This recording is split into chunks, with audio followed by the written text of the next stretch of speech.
Hello, and welcome to the Book Refuge, and welcome to my recap and gush over the season 5 finale of Outlander. Guys, couple things.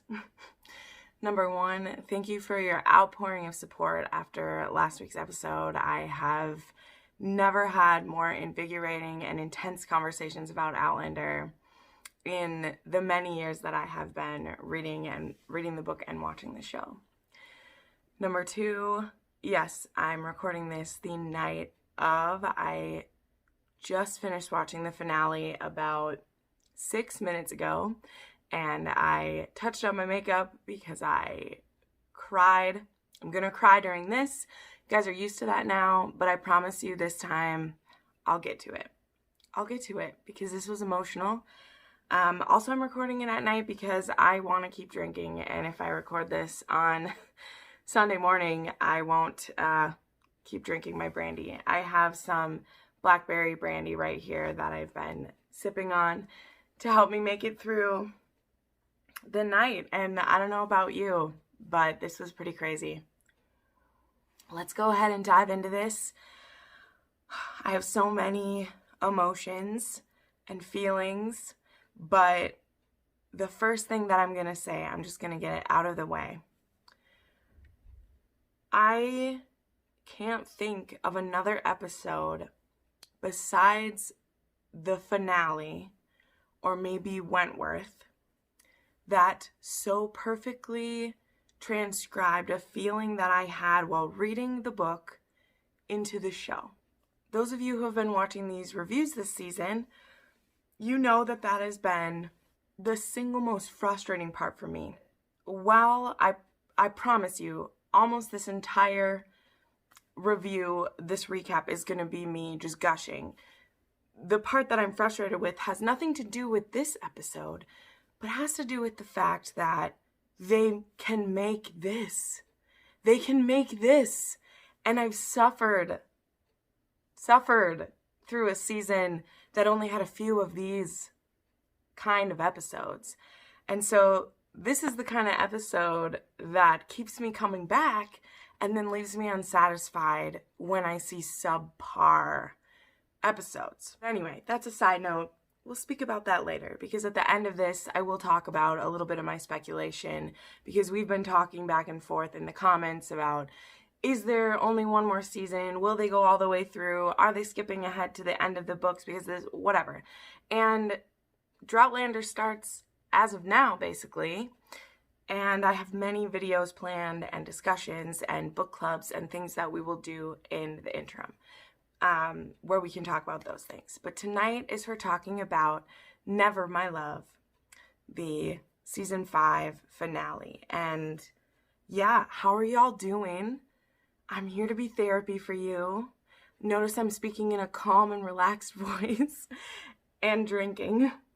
Hopefully whenever you just watch that, it was nighttime and you're able to have a dram or a drink or whatever you need. So we start off this episode with getting literally every content warning that Starz has, as well as a message from RAINN, which is the Rape, Abuse, Incest Helpline or something, with, depiction of rape and PTSD and sexual assault.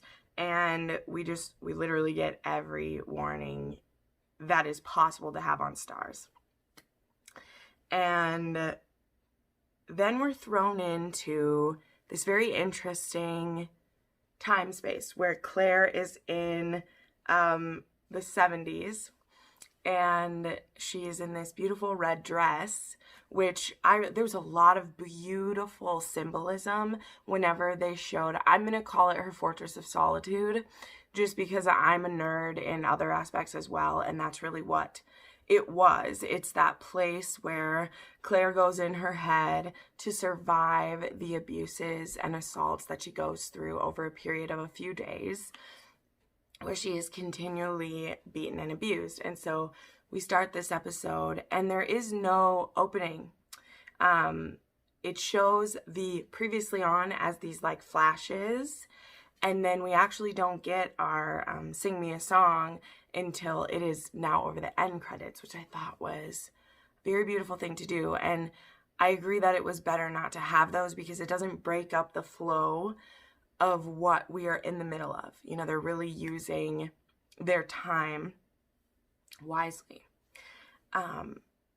But we flash to the 70s time, and Claire is sitting in her red dress, and they show us these different things. We see an orange. We see a dragonfly that Jermaine is playing with. We see the blue vase from the first episode. There's a lot about this episode that read itself as a season finale, or as a series finale, which we'll talk about later. But if I didn't know we were getting a season 6, I almost could have seen this as a wrap-up to the series, which was interesting. Because there was just so many things pulled back from the past. Even Jamie's hair from season 1, which just looked so awkward on him after, like, I mean, a lot of people like the OG hair, but I think it just looked weird going, like, because there was just something about, like, fresh-faced Sam back then, too, so it definitely was a throwback. But we know the orange was something Claire took after she had slept with King Louis to free Jamie from the Bastille. The dragonfly is obviously from that one as well. The vase is what she sees. It's from the very first scene of Outlander where she wants to make a home and she wants to be able to buy a vase and put it in that home. And so we know that in this fortress of solitude where we see everyone we love, Murtaugh and Jocasta, and we see Marcelly and Fergus and their kids, and just everyone's there except for Roger and Bree, because Claire doesn't think that she'll ever see them again. And it was so beautifully done, and every flash we had from Claire, whenever something bad was happening to her, it would flash back to that place in her head where they're having a Thanksgiving, and Ian is coming home from it looks like he's in the army, but it was so beautifully done. And then that's interspersed with the flashes of what's happening to her.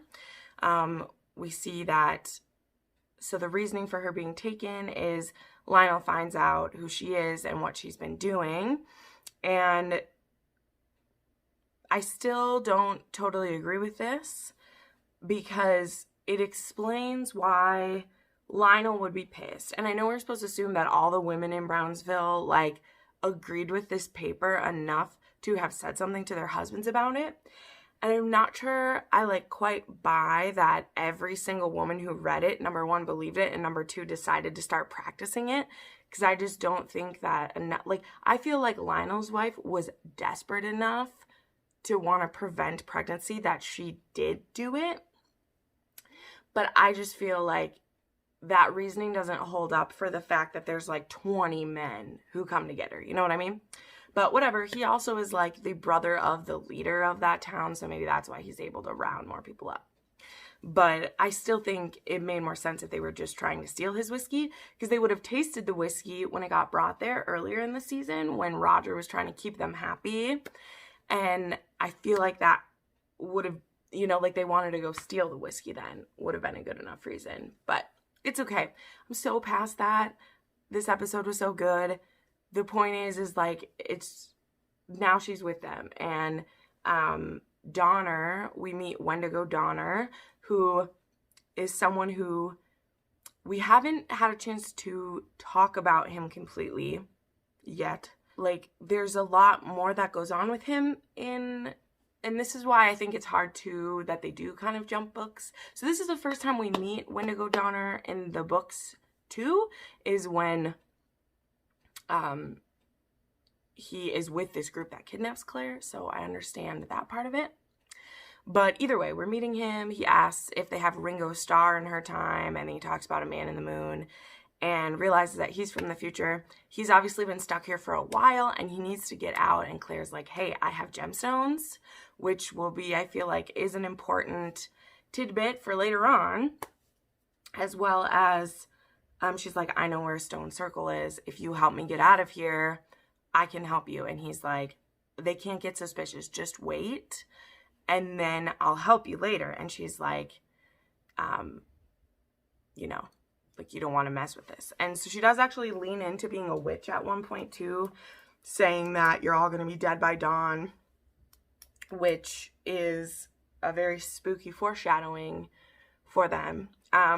One of the things they obviously had to like leave out, and I'm totally okay with this. I'm just going to say it because that's what I do, is compare the two. They don't do a voiceover for her, and I feel like that's a good idea. That's a good idea, because I know some people are split on liking Claire voiceover or not.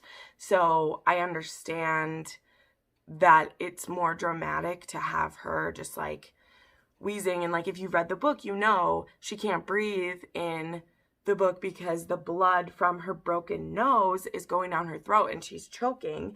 And so and then she's like asphyxiating because the gag in her mouth is so tight and it's like swollen up, so she's literally dying. And Donner saves her, but then he leaves her and he doesn't help her, a fact that she will repeat to Jamie later on.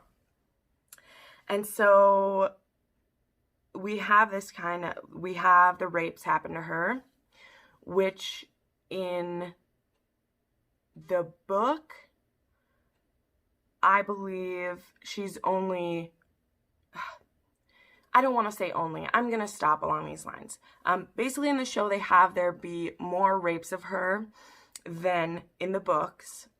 And that doesn't matter. All these men deserve to die for what happens. It doesn't matter how many it was. Particularly since with Lionel Brown, we don't keep him around. What's going down, Lionel Brown? We don't keep him around for very long. It doesn't really matter. I mean, in the book, he is just like so angry with her. And I think it's because maybe he like can't get it up. Like, I can't remember exactly, but I know he beats her in the book, and it's actually this like one guy who just misses his wife so much, and he is just raping her because she's a convenient body, and the other one is a kid, and he doesn't even like get it in. He just like on her basically, and that doesn't matter. That's not the point I'm trying to make. I'm making the point that the show really doesn't pull any punches. Literally, this is very, very intense. And I knew it was going to be, so, and it needed to be. It needed to be. And there is something to be said for the fact that Outlander does do its torture, rape, and terrible scenes better than anything else. Because if you think of the episodes that are people's favorites, you usually think To Ransom a Man's Soul or Wentworth, or like in season 3, the first one where Jamie is like suffering and dreaming of each other. Like, they just do agony so well. And these actors, like, holy shit, guys. Holy shit. We spend the first 16 minutes with Claire and all this stuff getting figured out. For us figuring out what's going on to her. She plays up maybe being a witch, maybe being friends with the Kelpies to try to get this one Jamaican guy to let her go, but it doesn't work. Lionel puts a gag on her so she can't trick anybody, and he wants her to go to Brownville and like denounce everything that she said. So this is where it's like, it doesn't fully make sense, because even though we'll see at the end of this episode that Jamie and the Brownville aren't going to be on speaking terms, if Lionel Brown had showed up back at Brownsville with Claire treated this way, I can't see his brother just being like, dude, this was a good idea, you know? Because there's going to be beef between the Browns and the Frasers even more now because of this, but I can't see, well, at least the guy they depict in the show being like, yeah, Lionel, this was a good idea to piss off Colonel fucking Fraser, who's tight with the governor. That seems like a great idea. And so I think that's the part of the Brown that we see at the end where he's like, you had to do what you had to do, but like, I will do what I have to do later on. And it's that men of honor thing where like, he respects that Jamie had the right to avenge his wife, but also, I can't just let this slide because you killed my brother. So we all know who's in the right here and who's in the wrong. But anyway, okay, so we spend the first part of the episode with that. Then we go to Bree and Roger, and we were all right. We were all collectively right about this. And I have never been so happy to have been tricked.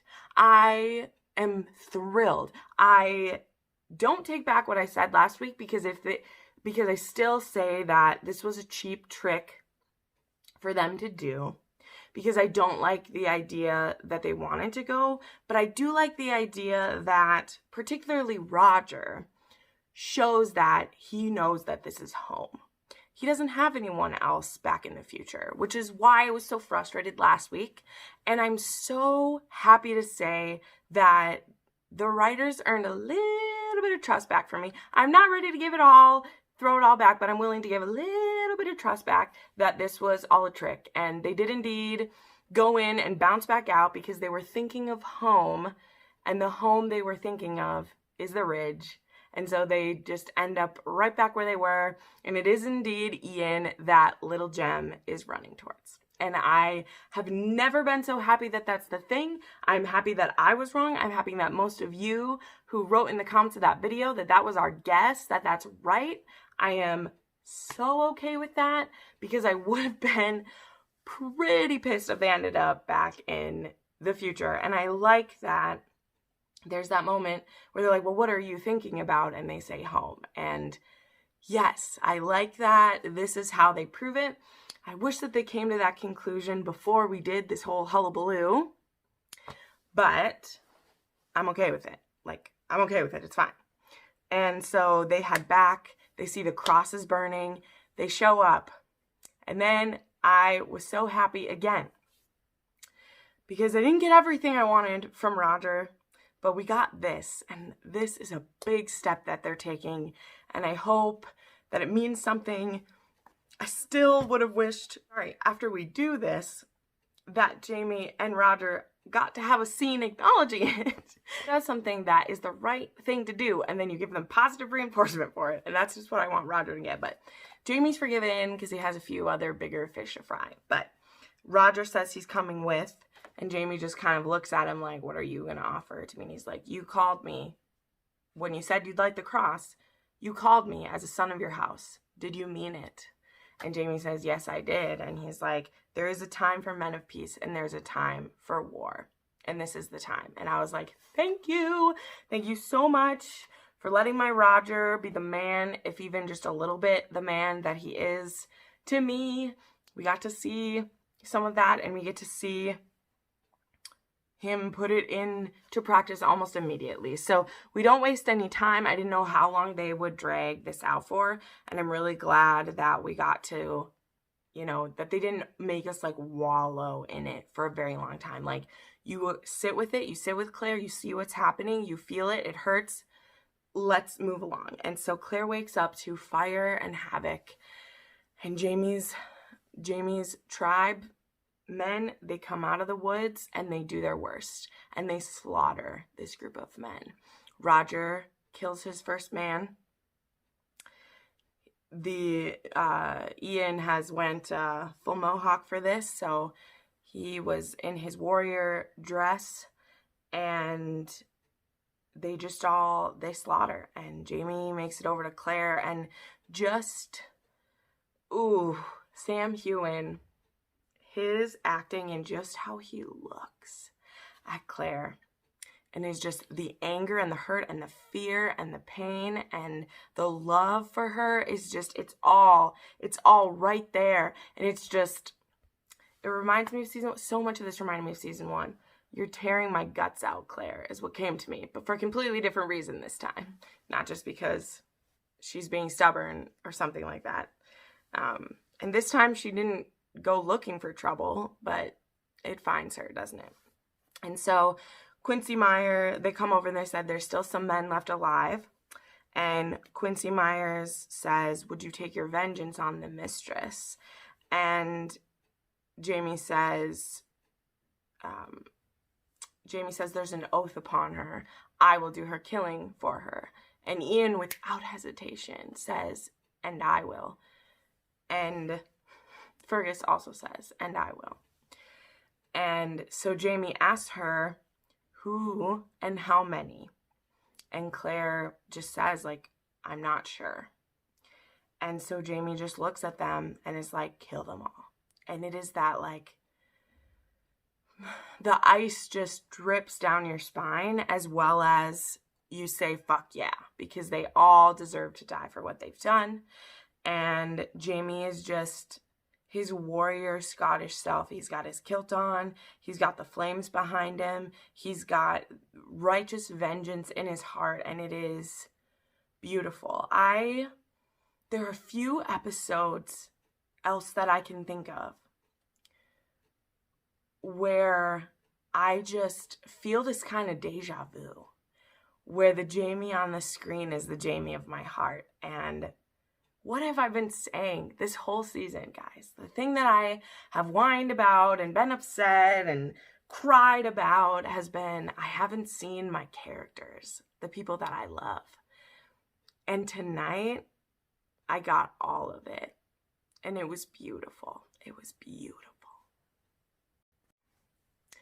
So, Jamie, once all the men are dead, Jamie brings Claire over so she can see them and know that they're dead. Except Lionel isn't dead.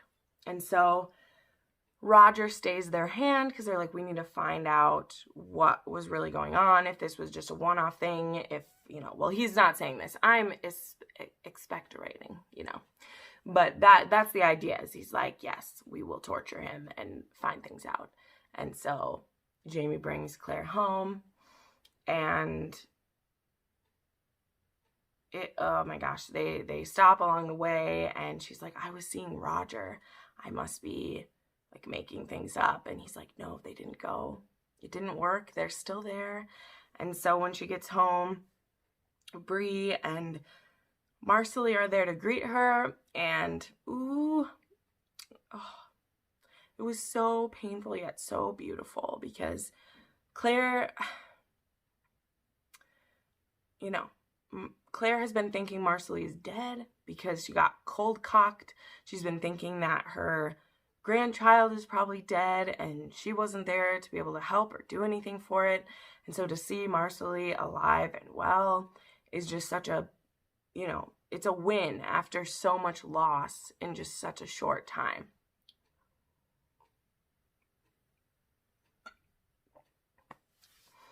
So then she has her bath and she's trying to scrub her skin off, and Bree just kind of leaves her on her own because she's giving her space. And when Bree leaves, she says, Mama, you have my hand and my ear if you want it. And then she just leaves her and gives her space. And it's so beautiful. There's so little like extra to say about these type of things, right? Because it's just, it's what it is, and it's painful and it's hard, but it's just all just like right there. Like it's just, you just feel it all. There isn't as many words that need to be said because the acting is just out of this world. Like it is bananas. So then we have half of one of my favorite scenes from the book. And again, this is a case of, I wish that the whole scene of this had been in the show, but I understand why it wouldn't translate well, and I understand why it's not what they were going for, and I feel like they answer it in a later part of the show, which I'll get to in a little bit. But then we have the scene of Claire is up in their bedroom, and Jamie gets up there, and he's just so angry that he's like, I want to kill someone for you, and she's like, I'm glad that they're dead, and I'm sad that I'm glad that they're dead, you know. And so then he, you know, wants to take, you know, he's like worried for her, and she's like, I don't want you to be worried for me. And then there's this beautiful quote that she does, and it's just so beautiful. I'll read from the book because it's pretty much the same, but it has to do with where she is like, I don't want you to be worried for me. She says, I've lived through a fucking world war. I have lost our child. I have lost 2 husbands. I have starved with an army, been beaten and wounded, been patronized, betrayed, imprisoned, and attacked, and I have fucking survived. And this won't be the thing that breaks me. And I love it. And in the book, what she continues with that, and she's like, am I to be shattered because some wretched, pathetic excuses for men stuck their nasty little appendages between my legs and wiggled them? And God, I feel like the sentiment's the same in what the show was, so I have no critique. No critique about how it was shown. I just mean to continue that sentence, just in general, of like, that Diana's able to put something so powerful like that into sentence is amazing, because it's so true. It's so true and so cruel and unfair that such an act that is so simple for the man to do, to commit, to force upon a woman, and just as simple as she says, puts his penis into her and wiggles it, and she is ruined. And there's a whole historical context and just all the context that can go with that. But the fact of the actual act being such a small amount of time and such a small amount of flesh to be able to ruin someone, to mess with their head, to hurt them, to break them, is just tragic. But the fact that Claire fucking Fraser sees that about herself and is so frustrated because she's lived through so much worse things. She suffered for 20 years without the love of her life. She, all those things she said. And she says, I refuse to let this be the thing that shatters me. But it does. It does. And it almost causes her to break her oath, her Hippocratic oath. So the next day, Claire goes into the surgery where Lionel Brown has been beaten and he's tied to a table. And this is where we have another book change that I'm totally cool with. But Claire's there and she's going to try to, help him, and he's just spewing these words at her, and she picks up the knife and she's thinking about killing him.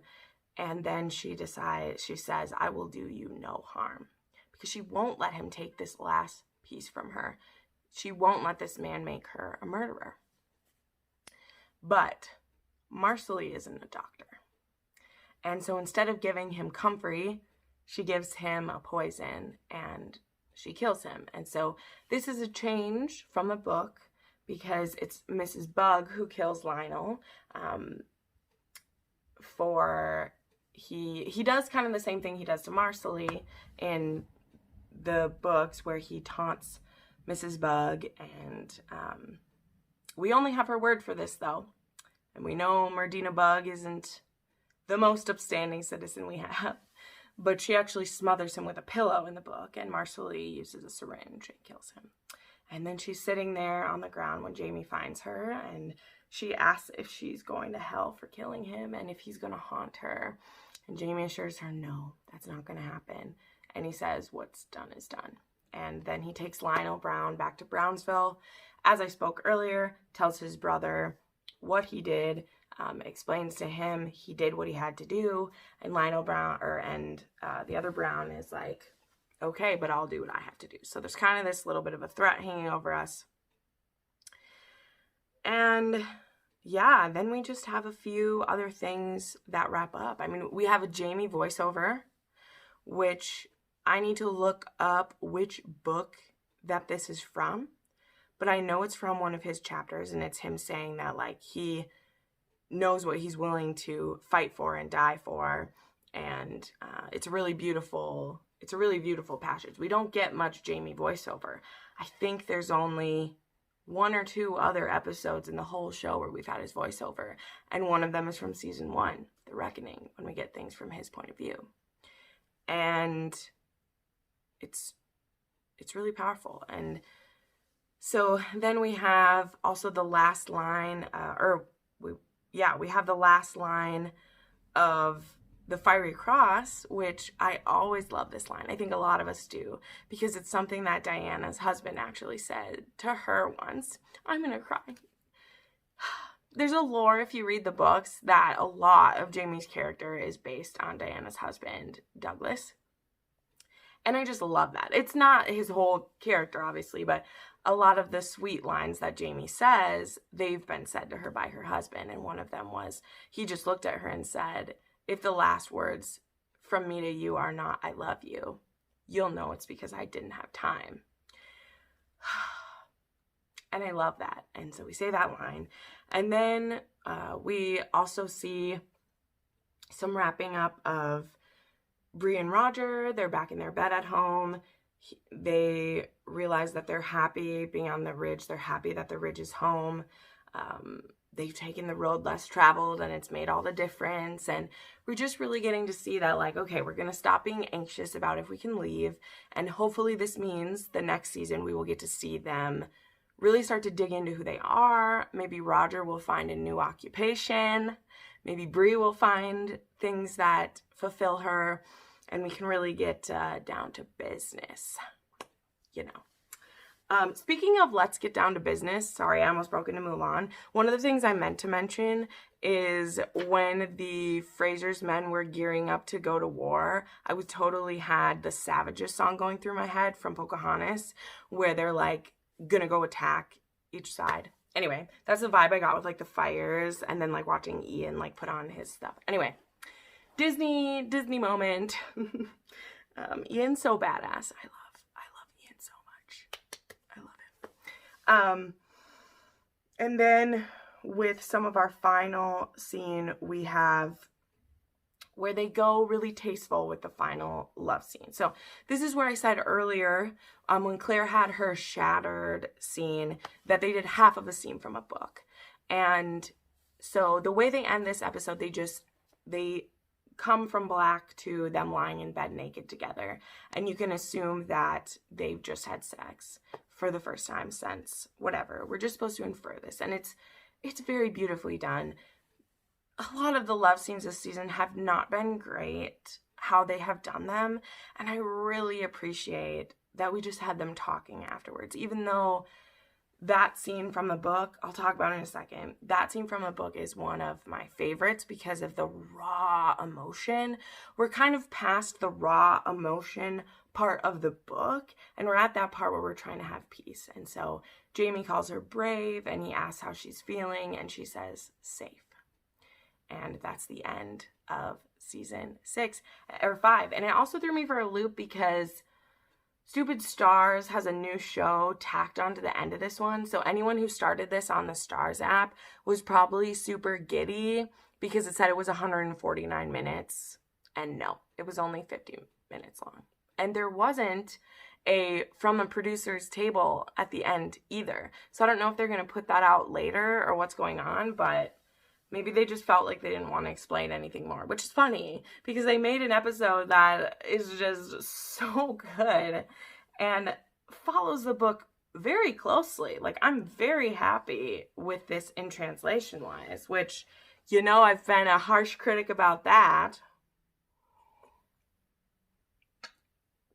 But it was a peaceful way to end it, and it went into the Skyboat song, and then it was to curtains.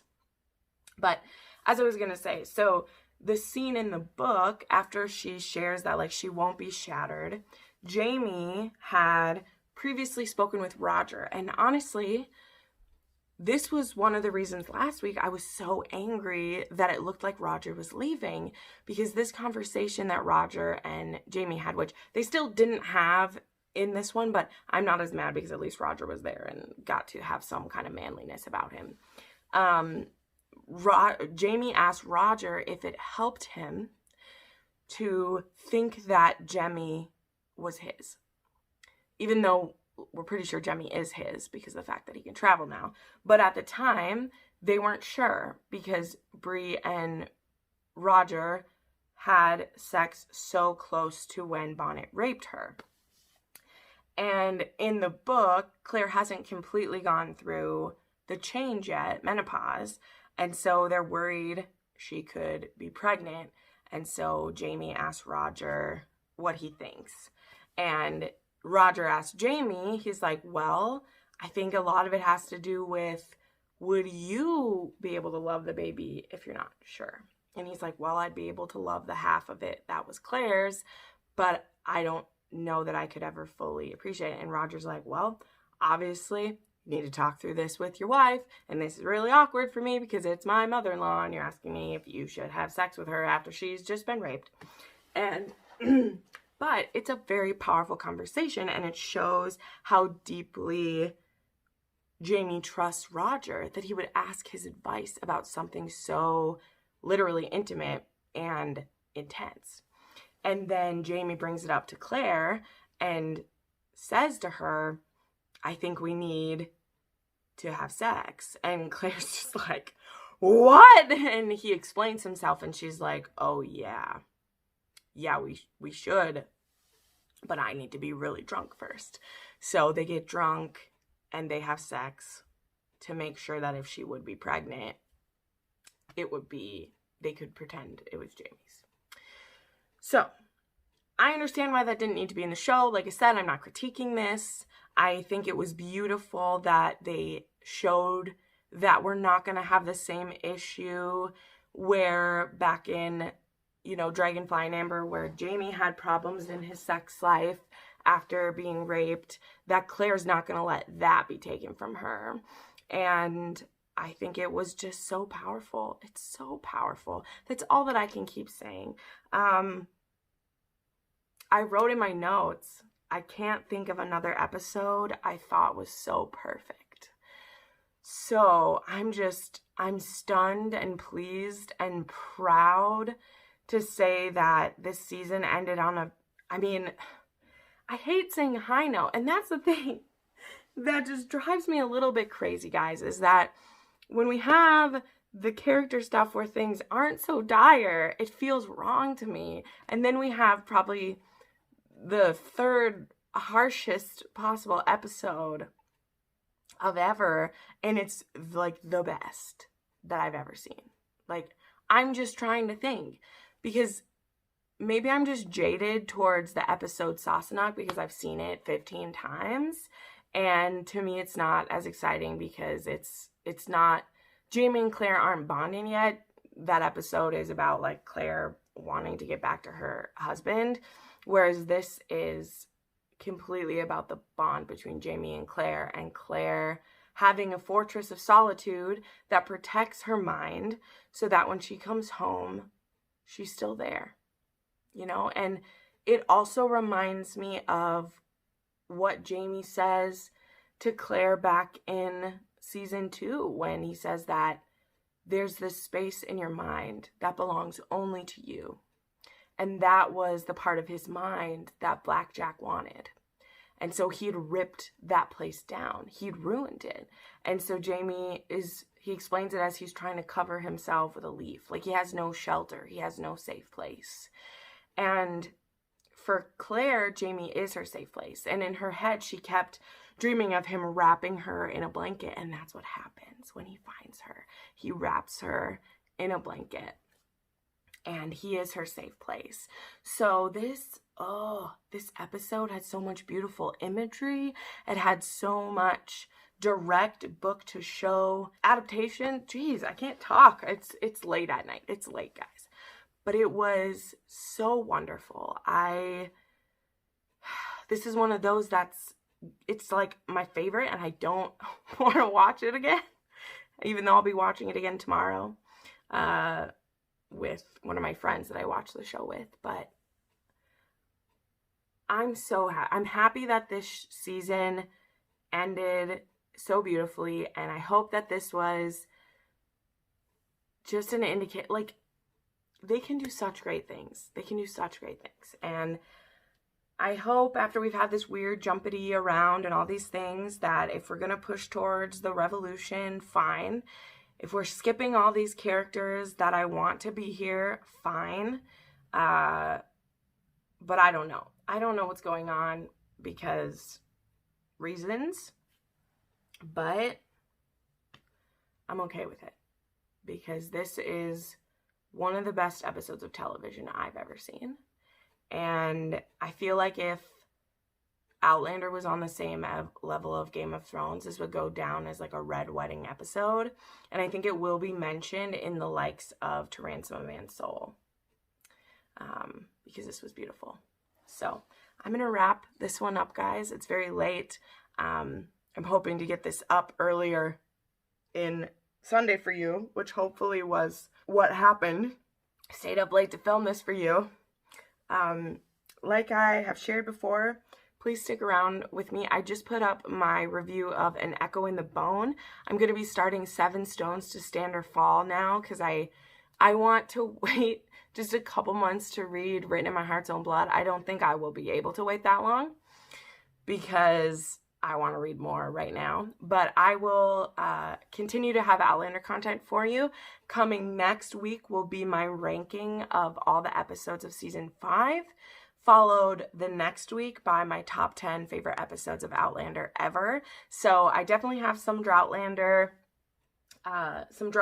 content planned for you already, as well as if you check down below, I've added an Outlander TV show and Outlander book channels to my Discord server, which if you don't know, if you're not familiar, if you're one of my older viewers, that's a free app for either your computer or your phone, where it's just like a gaming and texting app. And so we can talk about Outlander there, and it's much more convenient and instantaneous than my YouTube, like my YouTube comments. So thank you so much for watching. I have so enjoyed breaking down this season with you.